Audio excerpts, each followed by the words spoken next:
ये पंप जरा ऑन करना।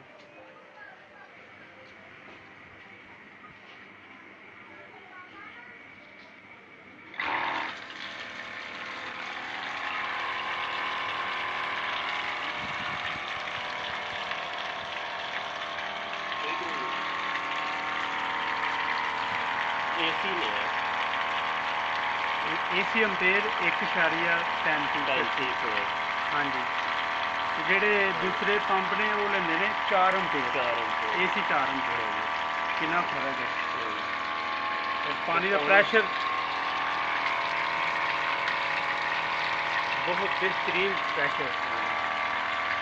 और ये डीसी सप्लाई के साथ लाया है। डीसी सप्लाई डीसी एम्पेयर ले रहा है कि 8.5 एम्पेयर तकरीबन। ज़बरदस्त है ये।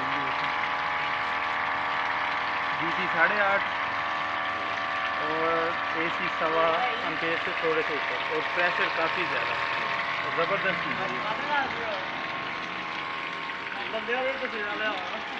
और ये हमारे इंजीनियर है जी, जिन्होंने ये अभी लगाया है।